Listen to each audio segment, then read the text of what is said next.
Begini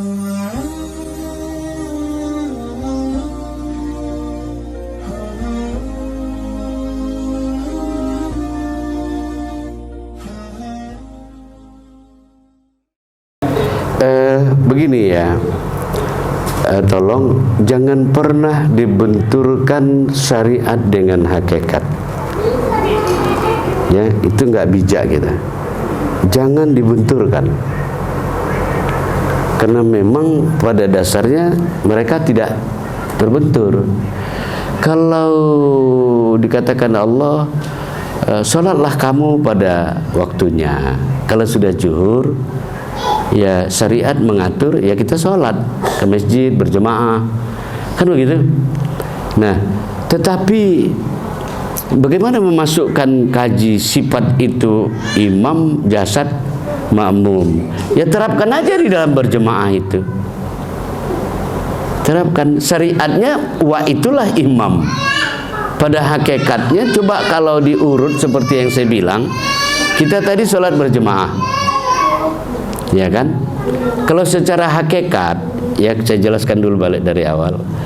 Kan kita ini kan pada akhirnya kita nggak ada, tapi jasad inilah ya. Siapa imam jasad ini? Kan sifat yang 7 itu kan yang mengatur si jasad. Itu artinya apa, Pak? Secara hakikat imam kita sifat yang 7, sedangkan jasad ini makmum. Paham itu kan? Karena yang diatur, yang mengatur jasad ini ruku, sujud, itu kan sifat itu. Ya berhubungan situ ya, kudrat, iradat segala macam.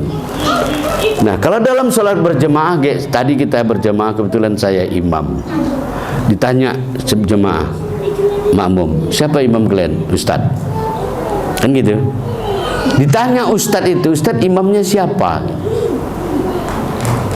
Kalau ini kita tanya di masjid, pasti imam itu bilang apa? Gendeng kali kau ya. Kan itu bisa jawaban dia, karena dia nggak tahu. Nah, makanya Pak, sahabat tidak mau jadi imam ketika Rasulullah masih sehat, nggak mau. Kenapa? Sekarang ini kan orang tampil imam karena banyak hafalan, suaranya bagus, tapi nilai-nilai tauhid, nilai-nilai tasawuf itu sangat jauh sekali, Pak. Satu contoh gini lagi apa ya? Tapi itu sudah bisa dipahami tadi itu. Tidak usah dibenturkan, iya kan? Nah, paling-paling kalau misalnya, ya bukan itu maksud saya.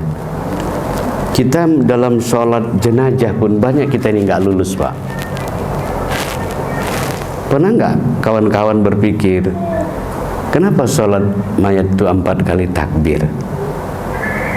Kenapa takbir pertama Fatihah, takbir kedua syahadat, selawat maksud saya, 3, 4 baru doa, iya kan? Karena memang rata-rata kita sholat mayat ini nggak pernah berguru, paling-paling baca buku, dan itu nggak kita tanya. Kenapa rakaat pertama baca Fatihah? Nah, maka sebenarnya yang terkandung di syariat 4 kali takbir itu sholat mayat itu, ketika kita mau sholat, ya ini dalam penjelasannya, waktu prakteknya nanti jangan dipakai lagi nih. Ya Allah, ini Sipolan bin Sipolan ini hambamu, kuhadapkan rohaniyah dia ini kepadamu ya Allah. Takbir kita baca apa? Fatihah.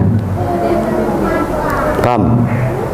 Yang kedua, ya Rasulullah, Sipolan bin Sipolan ini umatmu, maka kuhadapkan rohaniyah dia kepadamu. Takbir kedua, Allahu Akbar.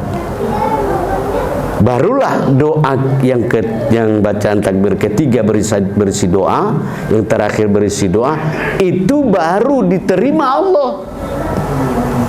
Sesudah ada penyerahan, ya Allah, Sipolan bin Sipolan ini ya Allah, Kalau mungkin orang tua kita, ya Allah, ayahku ini hamba-Mu ya Allah, aku hadapkan rohaniah dia kepadamu. Baru kita takbir, baru baca Fatihah. Yang kedua, ya Allah, ayahku ini umatmu ya Rasulullah, dia ini umatmu, aku hadapkanlah rohaniahnya kepadamu. Baru takbir kedua, barulah doa kita Allahumma firlahu warhamhu, itu baru diterima oleh Allah. Kenapa? Kita sudah berwasilah atas nama Allah dan Rasulullah. Pertanyaannya, pernahkah selamanya ini kita sholat mayat begitu? Kan itu masalahnya. Silakan bapak, ibu tanya Bilal mayat, bagaimana ini, kenapa harus baca Fatihah? Bagaimana pemakaiannya? Banyak Bilal mayat nggak tahu. Ini kasus.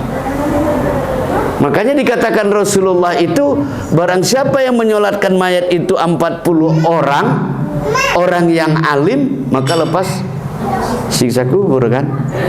Kan dianjurkan sampai 2 sab, 3 sab.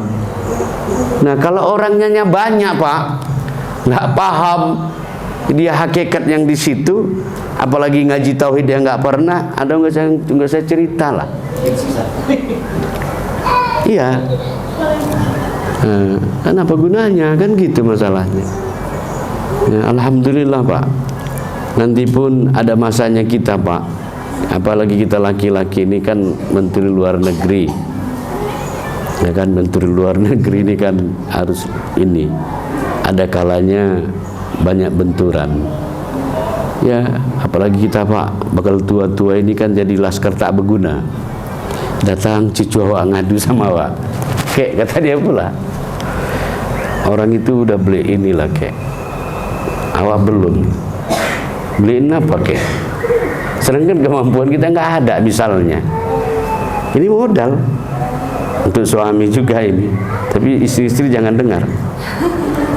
Bilang aja ketika dia ngomong dalam hati, jangan lupa ini. Anak kita minta yang aneh-aneh, kita nggak sanggup.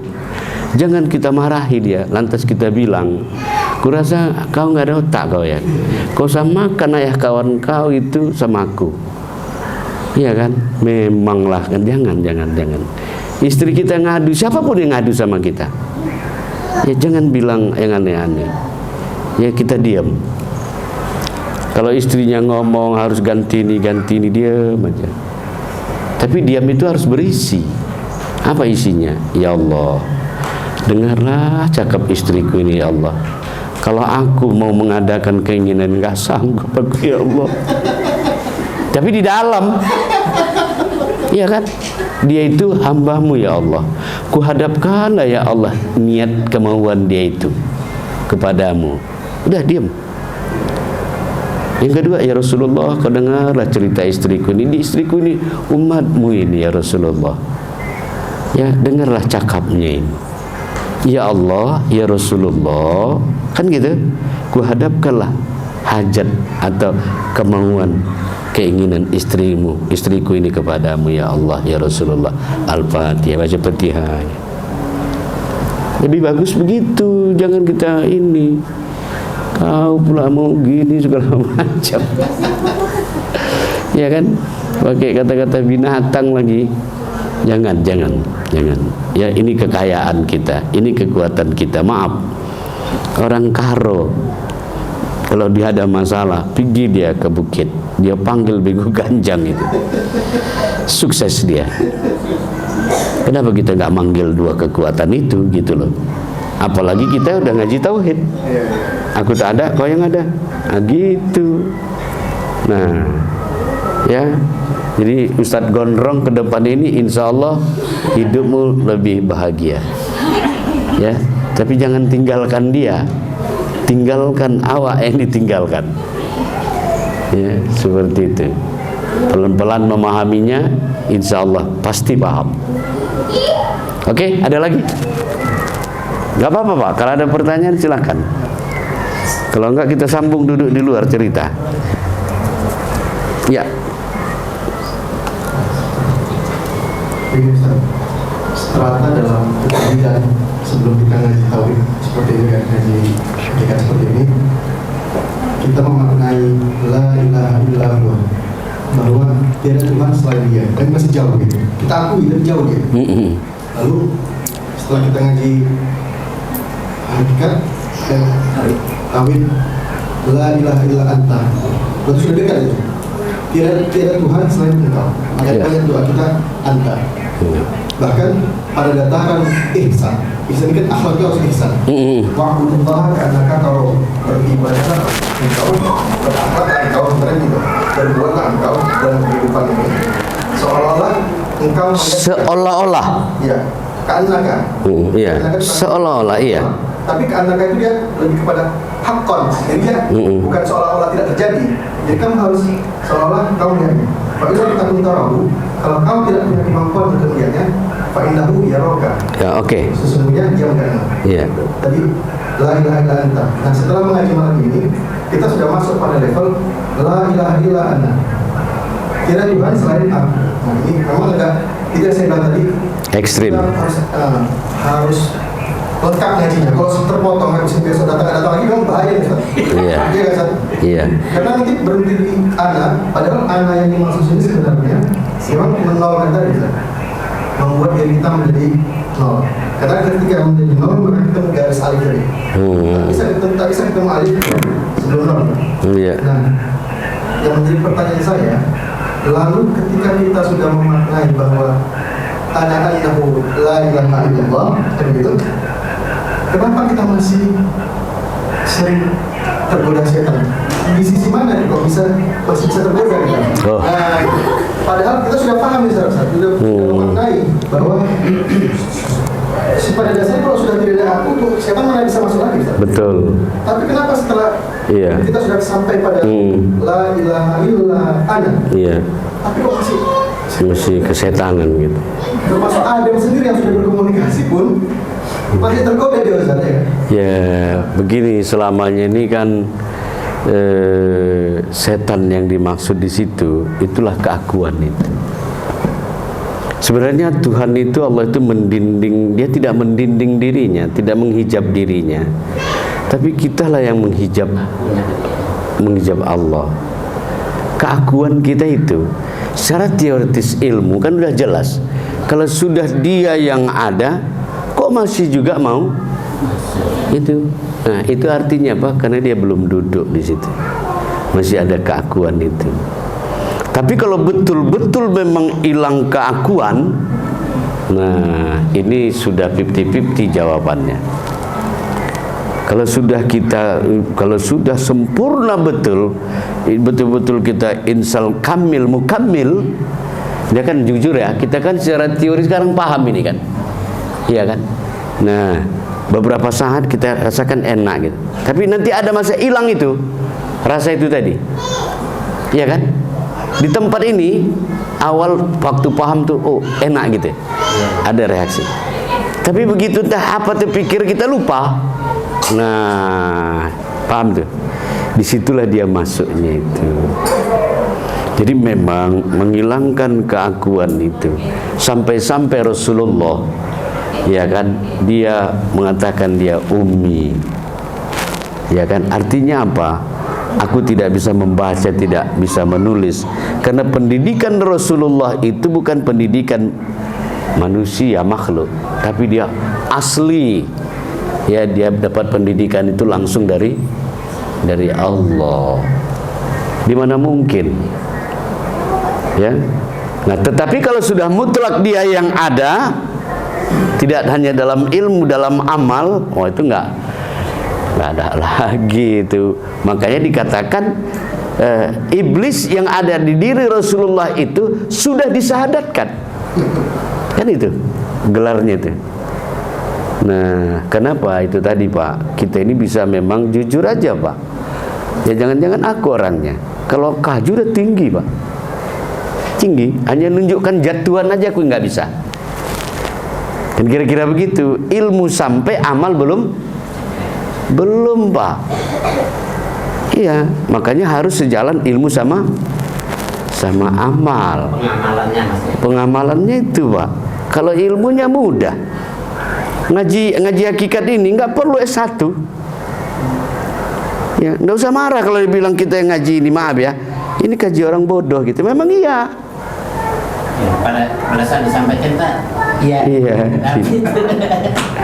Nah, itu susahnya Pak. Jadi teori yang Bapak sampaikan itu betul. Ya, tetapi ada nanti saatnya.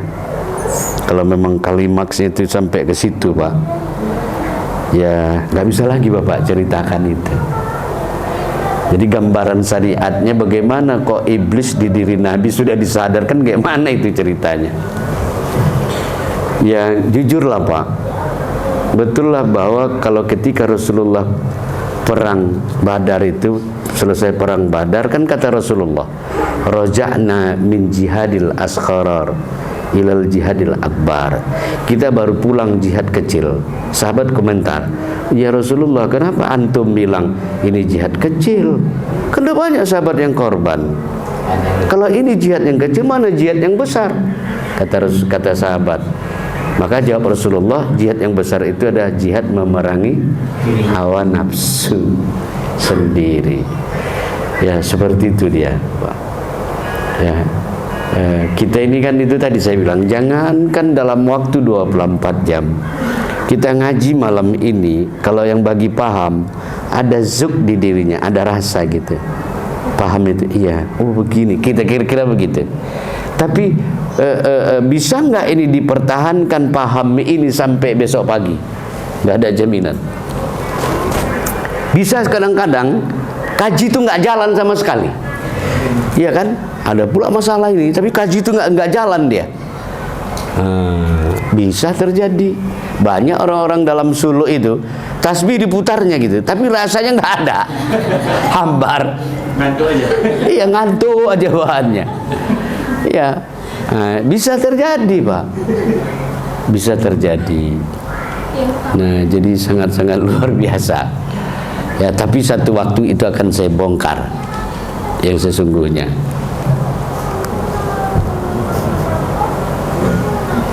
Silakan, ada lagi. Gak apa-apa, bila perlu kita bertiga keluar dari ini. Kita, Ya. itu kan kita kalau sholat kan dia antara Allah dan Allah bukan dirinya. Loh, kok antara Allah dan Allah?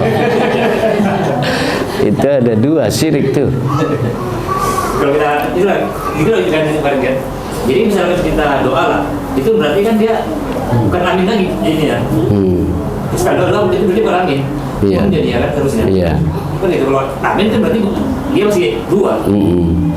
Jadi kan dia bukan amin, jadi kun kan. Iya. Tumpaya pun. Iya. Itu betul lah.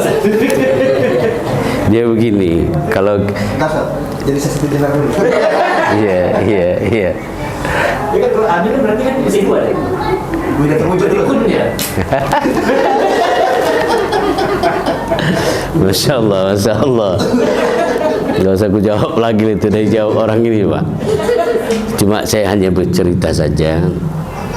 Nampak kita kalau sudah paham kaji itu Pak. Ketika kita berdoa pun hanya mendengarkan aja kita Pak. Seolah-olah dia bercerita sendiri gitu loh. Nah, jadi i'tiqadnya itu payah itu menjawabnya. Aku nggak tahu ini kalau pandangan aku, ini Pak Fajar ada mengambil dari seseorang. Enggak, Ustaz. Pengalaman sendiri. Hah? Pengalaman sendiri. Kemauan dari diri. Memang udahlah. Bagus itu. Cuma jangan besok kita berdoa orang amin kun kata saya kan. Itu bikin rusak dunia persilatan itu. Tapi hakikatnya kalau dia yang irodat dari dia, ilmu dari dia, hayat dari dia, nah itu dia. Memang itulah dia. Nah, inna ma amru ijaz rarra sayakula lahu kun kata Allah, fayakun kata Muhammad. Jadi kalau sampai itikat kita begitu itu, wah bagus itu. Udah selesai itu. Kalau itu masalahnya kan. Cuma orang ini bertiga ikut tak mau bertanya. Entah karena memang sudah paham ya kan, takut juga Pak. Kalau apa kan dia baru nyampe ya kan, dia pun masih merenung-renung kemana ya cerita orang ini kan. Ya kan, ibaratnya ini siapa bandit siapa anak mudanya nih.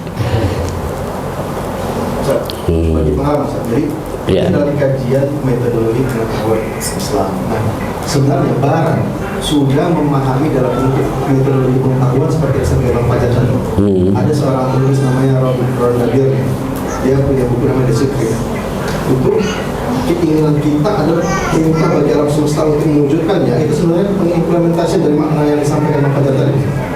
Jadi Barat itu membuat sistematika yang lebih ilmiah, bahwa itu menjadi sebuah rahasia yang disimpan oleh orang-orang sakti, orang-orang hebat di masa lampau, dan itu dirahasiakan dari orang kepada masyarakat awam, bahwa manusia punya kehendak yang pasti akan terwujud. Sebenarnya itu tafsiran dari implementasi ketika kita memaknai ucapan Al-Halasa di minta terwujudan. Iya, justru aku nggak enak juga kalau kita mencontoh dunia Barat. Sebenarnya teori keislaman inilah yang mereka kembangkan. Makanya itu apa namanya, ada istilah pengislamisasian ilmu kan. Jadi cuma mereka pandai memolesnya gitu. Ya, jadi kalau kita nanti membuka beberapa teori dari kajian ini dalam kehidupan ini sangat-sangat relevan. Makanya saya bilang kita akan bijak cara berpikir.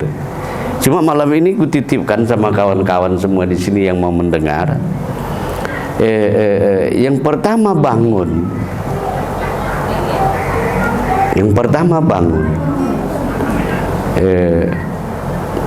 Itu adalah ingat.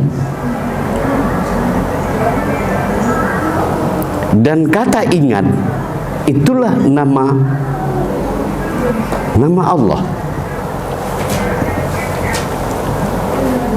Kata ingat itu nama Allah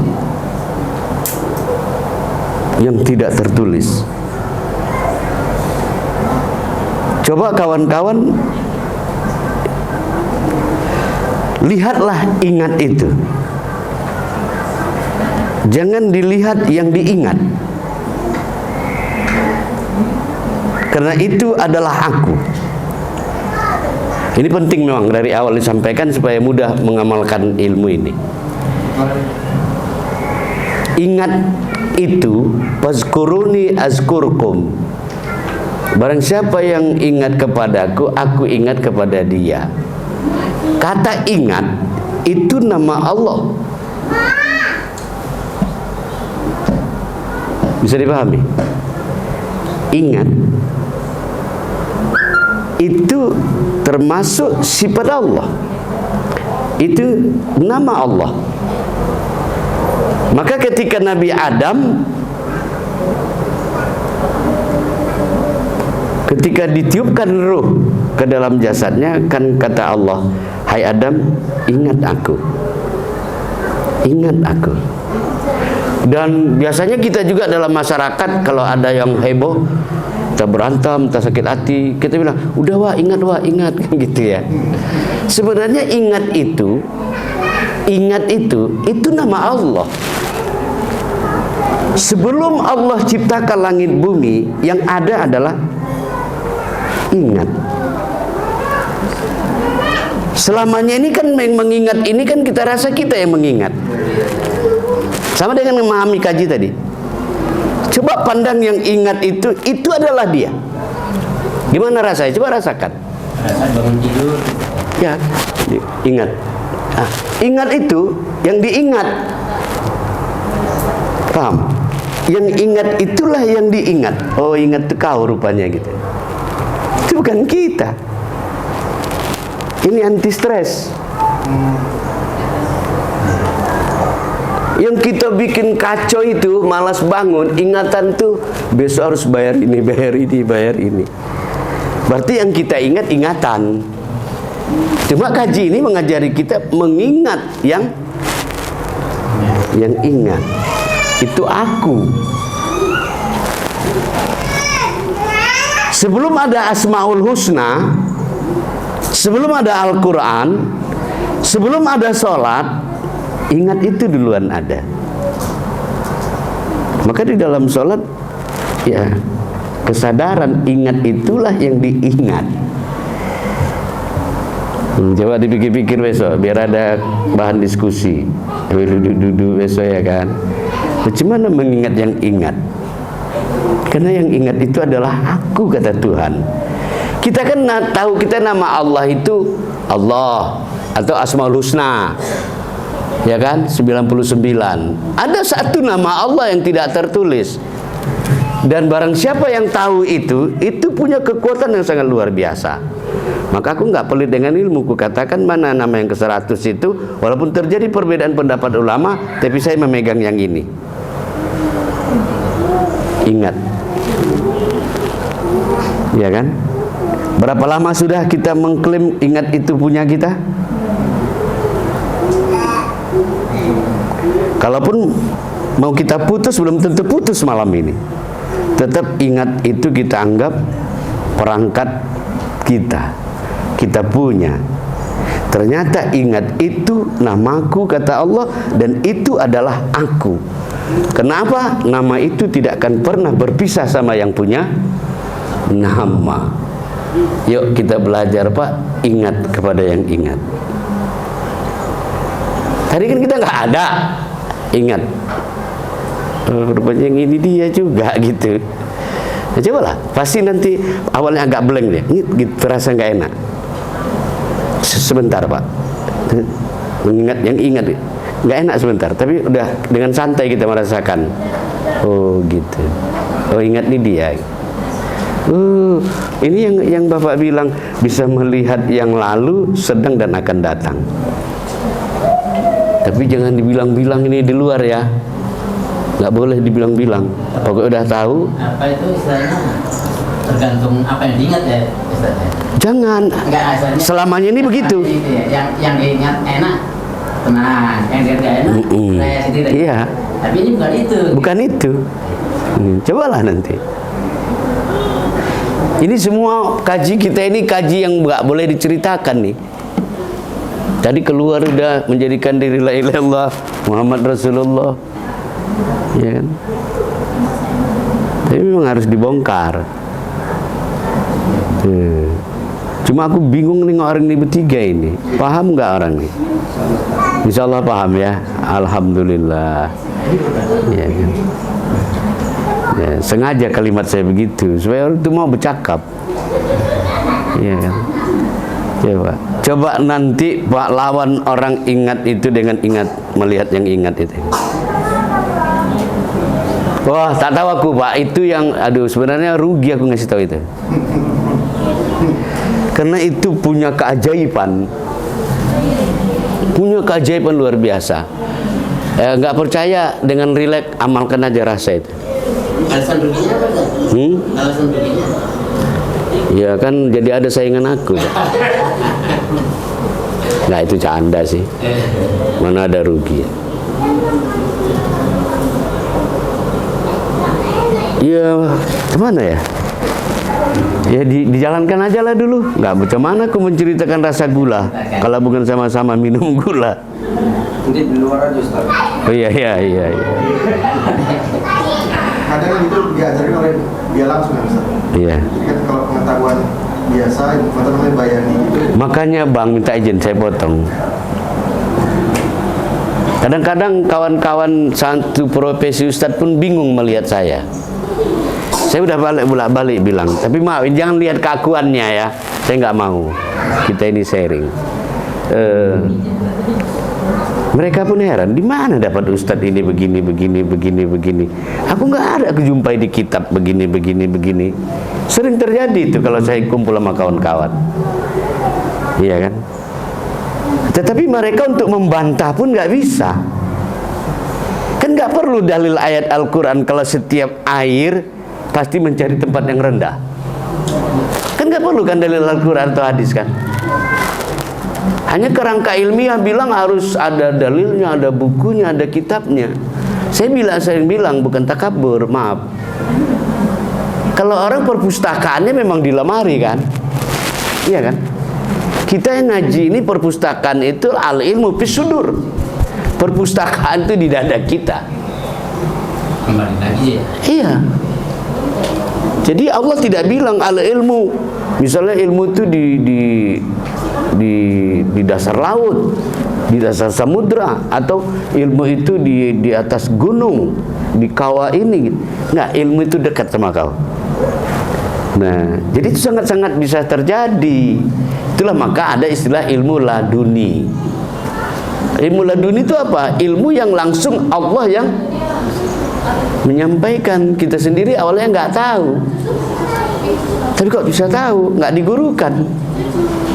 Nah, maka dengan ilmu ini kita amalkan, istiqomah, kita pelan-pelan sama-sama, ya. Ilmunya kira-kira segini lah ya. Iya, hidup dia Pak. Hidup, artinya hidup ilmu itu mudah kita paham dan banyak kita tahu nanti Pak. Insya Allah muncul. Ya, muncul. Cara berpikir kita pun cerdas. Boleh dirasakan nanti. Boleh dirasakan. Apalagi kita sudah betul-betul kita misalnya duduk. Kalau waktu pergi di mobil tadi mungkin banyak pandangan, nggak konsen, ya kan? Tapi duduk di kantor, ya tafakur dulu. Kalau bahasa nasional tafakur itu kan ening cipta. Tapi duduk tuh kita di kerja tuh pandang dulu. Gak ngabsen kira-kira gitu. Baru muncul kan kesadaran itu. Sudah muncul kesadaran itu, baru mulai kerja. Insya Allah akan dibimbing Allah itu. Insya Allah. Iya kan? Seperti itu.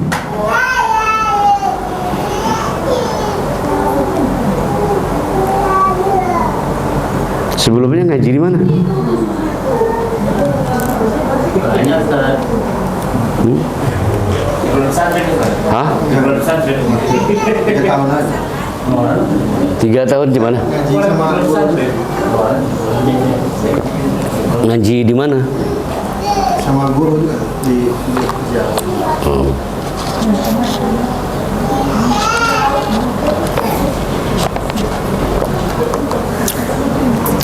Oke lah Pak ya, kalau saya udah banyak. Tapi biasalah mengatakan bukan Allah di dalam diri, tetapi kitalah di dalam diri Allah, dengan tujuan kita melihat Allah, tidak melihat diri. Kalau kita Pak melihat diri, maka Allah tidak terlihat. Maka dikatakan nikmat yang paling besar itu ketika kau sudah tidak melihat dirimu lagi. Bagaimana caranya itu tadi? Ya, keinginan mengikuti kalimat per kalimat itu. Ya, kalau kita melihat Allah di diri kita, masih nampak diri kita. Tapi kalau kita yang di dalam diri Allah, maka Allahnya dulu baru kita. Itulah artinya kitalah di dalam diri Allah. Belum berani kan kalau bilang Allah, yang ngomong Allah Akbar itu siapa? Ya kan, yang baca Fatihah itu siapa? Yang mendengar itu siapa? Jadi jangan dihayal-hayalin juga gitu, seolah-olah nggak nyata gitu. Sekarang ini berjalan itu pun, wah, kalau sudah berganti dia, kalau kau tak ada, kata Allah, ku ganti kau itu dengan diriku. Wah, itu cuma kan aku nambah agak-agak tinggi, agak-agak takut. Agak-agak takut dalam artian biarlah naiknya pelan-pelan. Daripada udah sampai ke gunung ternyata nggak nyaman, gampang, ya kan susah juga. Oke Pak, ada lagi Pak? Cukup?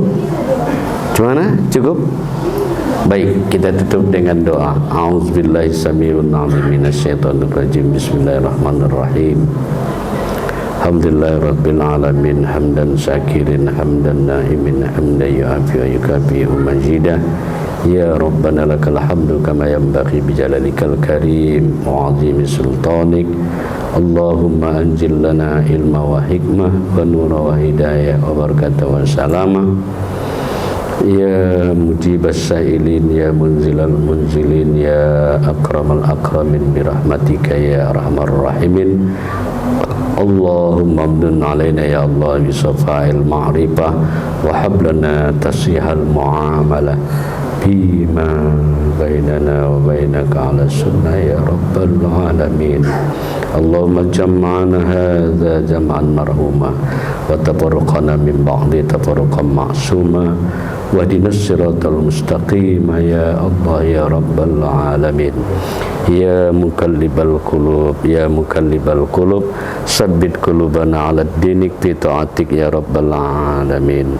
Rabbana atina fid dunya hasanah wa fil akhirati hasanah wa qina azabannar. Wa sallallahu wasallam alaihi walhamdulillahi rabbil alamin. Taqabbalallahu minkum.